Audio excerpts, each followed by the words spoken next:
പാലം വരയിൽ ഇതാ ഇപ്പോൾ ചില എക്സാനുകൾ നമുക്ക് സ്ഥിരീകരിക്കാൻ കഴിയുന്ന ആണോന്നറിയില്ല. പല പ്രതിരോധ വെബ്സൈറ്റുകൾ, കോൺഫ്ലിക്റ്റ് റഡാർ പോലുള്ള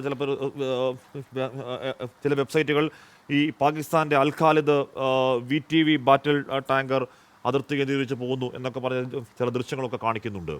അവരെ പൂർണ്ണമായി അവിശ്വസിക്കാൻ കഴിയില്ല. അവർ ഈ പറയുന്ന മേഖലയിൽ എന്താണ് സാധാരണക്കാരെ കൊന്നൊടുക്കുന്ന ദൃശ്യങ്ങൾ നമ്മൾ കണ്ടു. 15ഓളം പേരെ കൊന്നിട്ടുണ്ട്. മനഃപൂർവ്വം ഒരു എസ്കലേഷൻ ചോദിച്ചു വാങ്ങുകയാണോ? വീണ്ടും ചോദിച്ചു വാങ്ങാൻ ഒരുക്കത്തിലാണോ അത്രയും ദുർബലമായ രാഷ്ട്രം? ശ്രീ പ്രഭാകരൻ പലേരി, ഇത് സംഭവിക്കുന്നത് ഒരു കഴിവില്ലാത്ത ചില വ്യക്തികൾ, അതായത് ധൈര്യമില്ലാത്ത, ശക്തിയില്ല എന്ന് സ്വയം മനസ്സിലാക്കുന്ന വ്യക്തികൾ ശക്തിയുള്ളവരോട് നേരിടുമ്പോൾ അവർ ചെയ്യുന്നത് വേറെ പല തരത്തിലായിരിക്കും. നമ്മുടെ ഭീകരവാദം എന്ന് പറയുന്നത് തന്നെ ശക്തിയില്ലാത്ത മനുഷ്യന്റെ ആയുധമാണ്. ശക്തിയില്ല, പക്ഷെ എല്ലാം ഉണ്ട്. അപ്പൊ മനുഷ്യനെ കൊന്നൊടുക്കുന്നു. അത് കൊന്നൊടുക്കുന്ന വ്യക്തികൾ അതിന് മടിയില്ലാത്തവരാണ്.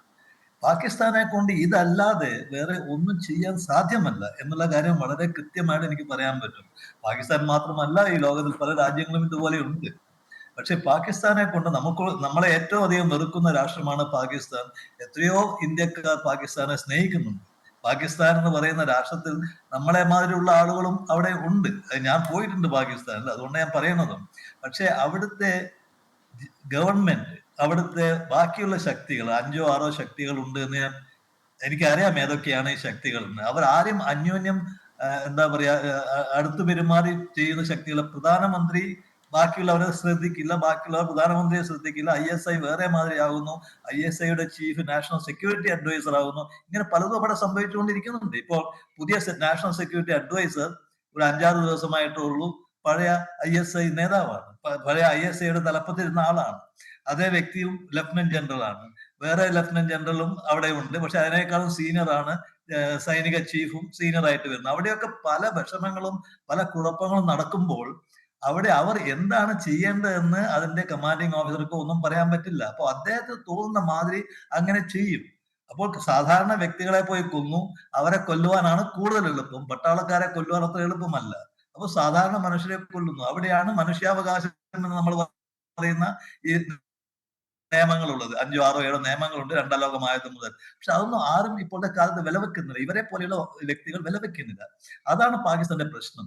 പാകിസ്ഥാന്റെ പ്രശ്നം എന്താണെന്ന് ചോദിച്ചാൽ അവർക്ക് അതിന് കഴിവില്ല. അവർക്ക് എന്താണ് ചെയ്യേണ്ടതെന്ന് കഴിവില്ല. ആ കഴിവ് ഉണ്ടാക്കി എടുക്കുന്നതിന് പകരം തനിക്ക് തോന്നുന്ന മാതിരി അങ്ങോട്ട് ചെയ്യുക. അതായത് ആരാണ് ഇതുപോലെയുള്ള സംഗതികൾ ചെയ്യുക? കഴിവില്ലാത്തവർ, പേടിച്ച് നടക്കുന്നവർ, കോവാർഡ്സ്, ഭീരുക്കളാണ് ചെയ്യുക. ഭീരുക്കൾ, ഒന്നാം തരം ഭീരുക്കൾ. ഞാൻ ഇപ്പോൾ ഒരു രാജ്യത്ത് അസീം മുനീർ നിർത്തിയെ പറ്റി കേട്ടതാണ്. ഈ പറഞ്ഞ തീവ്രവാദി ആക്രമണത്തിന് ഒരാഴ്ച മുമ്പ് അയാൾ നടത്തിയ ഇന്ത്യ വിരുദ്ധ പ്രസ്താവന കേട്ടതാണ്. പെഹൽഗാം ഭീകരവാദി ആക്രമണത്തിന് ശേഷം ഈ അസീം മുനീർ എവിടെയാണെന്ന് ആർക്കെങ്കിലും അറിവുണ്ടോ? അയാളെ കാണാനുണ്ടോ? അയാളുടെ എന്തെങ്കിലും ഒരു പൊതുപ്രസ്താവന കാണാനുണ്ടോ? ഇതാ ഇപ്പോൾ ഇന്ത്യ ഇപ്പോൾ 9 കേന്ദ്രങ്ങളെ കടിച്ചു. അവരുടെ സൈനിക മൈറ്റിനെ മൂർധാവിന് ചോരയൊലിച്ച് നിൽപ്പാണ്. ആ അഭിമാനത്തിന്റെ അംശമെങ്കിലും മുകളിൽ അസീം മുനീറിന് എന്തെങ്കിലും പ്രസ്ഥാനം ഉണ്ടാവണ്ടേ? കമാന്ന് മിണ്ടുന്നുണ്ടോ? റാവൽപിണ്ടിയിലെ ഏതോ കുഴിയിൽ, ഏതോ ബങ്കറിൽ പോയി ഒളിച്ചിരിക്കുകയാണ് ആ മഹാൻ. എന്നിട്ടാണ് അവരുടെ തിരിച്ചടിയെ പറ്റിയുള്ള വർത്താനം. ഞാൻ അങ്ങനെയൊക്കെ എത്താം. പ്രഭാകരൻ ശ്രീ ഡിന്നി, ഖ്വാജ ആസിഫ് രാവിലെ പറഞ്ഞു എന്താണ്? ഖ്വാജ ആസിഫ് അവരുടെ ഏതെങ്കിലും കേവലം രാഷ്ട്രീയ നേതാവല്ല, അല്ലെങ്കിൽ ഏതെങ്കിലും രാഷ്ട്രീയ പാർട്ടിയുടെ അവിടുത്തെ ലോക്കൽ നേതാവല്ല. ആ രാജ്യത്തിൻ്റെ പ്രതിരോധ മന്ത്രിയാണ്. പ്രതിരോധ മന്ത്രി പറയുകയാണ് ഞങ്ങൾ POW, ഞങ്ങൾ ഈ പറയുന്ന യുദ്ധ കുറ്റവാളികളായി ഇന്ത്യൻ സൈന്യത്തിലെ കുറേയധികം ആളുകളെ പിടിച്ചു എന്ന് അയാൾ സ്ഥിരീകരിച്ച പോലെ പറയാണ്. കുറച്ച് കഴിഞ്ഞപ്പോൾ ആ ക്ലെയിം ഇല്ല, അത് വിട്ടു. ആദ്യം പറഞ്ഞു ഇന്ത്യൻ ഫൈറ്റർ ഒരെണ്ണം, പിന്നെ 5-6 വരെ ഒക്കെ എത്തി. അത് വേറെന്തൊക്കെയോ വായിൽ തോന്നുന്ന പോലെ പറയുന്നു. ഖ്വാജ ആസിഫ് പിന്നെ പറയുകയാണ് ഇന്ത്യ ഇനി ആക്രമിക്കുന്നില്ലെങ്കിൽ ഞങ്ങൾ ഇനി ഒന്നിനും ഇല്ലേ എന്ന് പറയുന്നു. ഏറ്റവും കൂടുതൽ പാക് പ്രധാനമന്ത്രി അവരുടെ ദേശീയ അസംബ്ലിയിൽ പറയുന്നത് എന്താണ്? അവർ military gave a befitting response to India. ഇത് തലയ്ക്ക് സ്ഥിരത ഉള്ള രാഷ്ട്രമാണോ എന്ന് ചോദിക്കാൻ കഴിയുമോ ശ്രീ കേണൽ ഡിന്നി? കാര്യം തലയ്ക്ക് സ്ഥിരതയില്ലാത്ത മനുഷ്യരെ അപമാനിക്കലാകും പാകിസ്ഥാനോട് അങ്ങനെ ചോദിച്ചാൽ. ഡിന്നി. ശ്രീ ഹാഷ്മി, ഇതിനകത്ത് നമ്മൾ കുറച്ചും കൂടെ വേറൊരു രീതിയിൽ കൂടെ കാണണം. കാരണം പാകിസ്ഥാൻ സൈന്യം എന്ന് പറഞ്ഞാൽ ടോട്ടലി ഒരു കാര്യത്തിലും അവർക്ക് യുക്തിയോടെ ഒരിക്കലും ഒരു കാര്യം ചെയ്യാത്ത ഒരു സൈന്യമാണ് പാകിസ്ഥാൻ സൈന്യം. അവർ കുറേ കാര്യങ്ങൾ തുടങ്ങും, അത് തുടങ്ങിക്കഴിഞ്ഞാൽ പിന്നെ അത് എങ്ങനെ അവസാനിപ്പിക്കണമെന്ന് അവർക്ക് തന്നെ അറിയാത്ത ഒരു രീതിയിലാണ് പലപ്പോഴും കണ്ടിട്ടുള്ളത്. കാർഗിൽ ആയാലും ശരി, 71 ആയാലും ശരി, 65, ഇതെല്ലാ യുദ്ധത്തിലും അവരിങ്ങനെയാണ് ചെയ്തത്. ആൻഡ് പ്രത്യേകിച്ച് പാകിസ്ഥാൻ സൈന്യത്തിന് നാണക്കേട് ഉണ്ടാക്കുന്ന രീതിയിലേക്ക് വരുമ്പോൾ അവരെന്തും ചെയ്യാൻ മടിക്കത്തില്ല. അതുകൊണ്ട് ഞാൻ കാണുന്നത് ഇപ്പോൾ പാകിസ്ഥാൻ സൈന്യത്തിന് അവിടെ വലിയ രീതിയിലുള്ള ഒരു തിരിച്ചടി കിട്ടി ഈ ഇന്നത്തെ ഓപ്പറേഷൻ സിന്ദൂർ. അതിനു മുൻപും ഇന്നലെ ബലൂചിസ്ഥാൻ ഫൈറ്റേഴ്സ് അവരെ 6 സൈനികരെ വധിച്ചു. അതിനകത്തൊരു മേജർ റാങ്കിലുള്ള ഓഫീസറും ഉണ്ട്. അപ്പം ഇങ്ങനെ നിൽക്കുന്ന അത് തെഹ്രീക്കെ താലിബാൻ പാകിസ്ഥാൻ ഡെയിലി അവരെ അറ്റാക്ക് ചെയ്യുന്നുണ്ട്. പഷ്തൂണിലെ ഒരു മൗൽവി ഇന്നലെയോ മെനിഞ്ഞാന്നോ ഞാൻ കണ്ടിരുന്നു, പഷ്തൂണിലെ ഒരു മൗൽവി പ്രഖ്യാപിക്കുകയായിരുന്നു, ഇന്ത്യയും പാകിസ്ഥാനും തമ്മിലുള്ള യുദ്ധം നടക്കുകയാണെങ്കിൽ ഞങ്ങൾ ഇന്ത്യയോടെ നിൽക്കും, കാരണം പാകിസ്ഥാൻ സൈന്യത്തിൻ്റെ ആളുകൾ ഞങ്ങളെ കുട്ടികളെ അത്രമാത്രം ദ്രോഹിച്ചിട്ടുണ്ടെന്ന്. അപ്പോൾ ഇങ്ങനെയൊക്കെയുള്ള പ്രശ്നം അകത്ത് നടക്കുകയാണ്. അപ്പോൾ തീർച്ചയായിട്ടും പാകിസ്ഥാൻ സൈന്യത്തിൻ്റെ നിലനിൽപ്പിന് വേണ്ടി അവരെന്തെങ്കിലും ചെയ്യാൻ മടിക്കാത്ത ഒരു സൈന്യമാണ്. അതുകൊണ്ടാണ് നമ്മുടെ ഫോഴ്സസ് എല്ലാം ഓൾറെഡി റെഡി ആയിട്ട് ഡിപ്ലോയ്ഡ് ആയിട്ട് നിൽക്കുന്നത്. കാരണം അവരെന്തെങ്കിലും ചെയ്യുകയാണെങ്കിൽ ഇപ്പോൾ ഓപ്പറേഷൻ സിന്ദൂറിൻ്റെ പാർട്ട് 1 കണ്ടത്, അങ്ങനെ വല്ലതും നടക്കുകയാണെങ്കിൽ ഓപ്പറേഷൻ സിന്ദൂറിൻ്റെ പാർട്ട് 2 വേറെ ഭാവത്തിൽ വേറെ രീതിയിൽ പാകിസ്ഥാൻ കാണും. അപ്പം ഈ അവിടെ ഒരു കാരണവശാലും പാകിസ്ഥാൻ സൈന്യം ഈ ഡിഫൻസ് മിനിസ്റ്ററിൻ്റെ അണ്ടറിലൊന്നും അല്ല.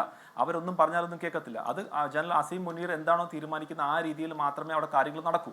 പക്ഷേ ഇപ്പം ഏറ്റവും കൂടുതൽ നമുക്ക് ഒരു കാര്യം മാത്രമേ ഉള്ളൂ നമുക്ക് ഇങ്ങനെ ചെയ്യാൻ സാധിക്കാത്തത് എങ്കിൽ അത് അമേരിക്കയുടെ പ്രഷർ ഈ പാകിസ്ഥാൻ ആർമിയുടെ ഉള്ളിൽ ചെന്ന് പറയുകയാണ്, ഇതോടെ നിർത്തിക്കോ, ഇത് കഴിഞ്ഞ് നിങ്ങൾ എന്തെങ്കിലും ചെയ്യുകയാണെങ്കിൽ ഭാരതവും അടിക്കും, ഭാരതത്തിൻ്റെ കൂടെ ഞങ്ങൾ നിൽക്കും എന്ന് വല്ലതും പറഞ്ഞാൽ മാത്രമേ പാകിസ്ഥാൻ സൈന്യം ഒന്ന് പിന്മാറൂ.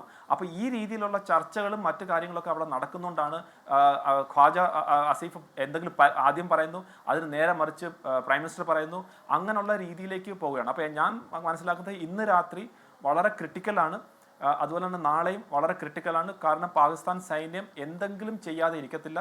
കാരണം അവരെ ഈ ഏപ്രിൽ 22 പെഹൽഗാം ചെയ്യുന്നതിന് മുൻപ്, ആ ഏപ്രിൽ 22 പെഹൽഗാം ഡയറക്റ്റ് ഓർഡേഴ്സാണ് ജനറൽ അസീം മുനീറിൻ്റെ. അതിന് മുൻപ് പോലും അവർക്ക് തെരുവിൽ യൂണിഫോം ഇട്ട് നടക്കാൻ പറ്റാത്തൊരു സാഹചര്യം ഉണ്ടായിരുന്നു. അപ്പോൾ ഇതും കൂടെ ആയി, നിങ്ങൾ 9 സ്ഥലത്ത് വന്ന് അടിച്ചിട്ട് തിരിച്ചു പോയി നിങ്ങൾക്ക് ഒരു ആരെ ഒന്നും ചെയ്യാൻ പറ്റില്ല എന്ന് പറയുമ്പം ഉള്ള വിലയും കൂടെ അവർക്ക് പോവും. അത് അവർ എന്ത് വില കൊടുത്തും അത് തടയാനുള്ള ശ്രമം നടത്തും. അതുകൊണ്ട് ഞാൻ കാണുന്നത് പാകിസ്ഥാൻ സൈന്യം എന്ത് രീതിയിലും ചെയ്യാനുള്ള മടിക്കാത്ത ഒരു സൈന്യമാണ്. അതുകൊണ്ട് നമ്മൾ കെയർഫുൾ ആയിരിക്കണം. അതെനിക്കറിയാം, നമ്മുടെ സൈന്യവും നമ്മുടെ ബാക്കിയുള്ള സിസ്റ്റം എല്ലാം അത് ഓൾറെഡി പ്രിപ്പയർഡ് ആണ്. അതുകൊണ്ടാണ് നമുക്ക് ഈ 14 ദിവസമൊക്കെ എടുത്തത്. കാരണം നമ്മൾ ഇതും കൂടെ ഫാക്ടർ ഇൻ ചെയ്തിട്ടാണ് നമ്മൾ ഈ ഓപ്പറേഷൻ സിന്ദൂർ ചെയ്തേക്കുന്നത്. അത് പാകിസ്ഥാനും അറിയാം. അപ്പോൾ ഇപ്പം എനിക്ക് പറയുന്നത് വെച്ചാൽ നമ്മളെ അതുകൊണ്ടാണ് ഈ മോക്ക് ഡ്രിൽസും മറ്റു കാര്യങ്ങളൊക്കെ പ്രത്യേകിച്ച് രാജസ്ഥാൻ പഞ്ചാബ് ബോർഡേഴ്സിലൊക്കെ കുറേ കൂടെ ഇമ്പോർട്ടൻറ്റ്. അപ്പോൾ ഇന്ന് രാത്രി ക്രിട്ടിക്കൽ തന്നെയാണ്. വരും ദിവസങ്ങളിൽ ഇത് സമാധാനത്തിലേക്ക് പോയി കഴിഞ്ഞാൽ എല്ലാവർക്കും നല്ലത്. അതല്ല പാകിസ്ഥാൻ സൈന്യത്തിന് ഇതിനെ എസ്കലേറ്റ് ചെയ്യാനാണ് ആഗ്രഹമെങ്കിൽ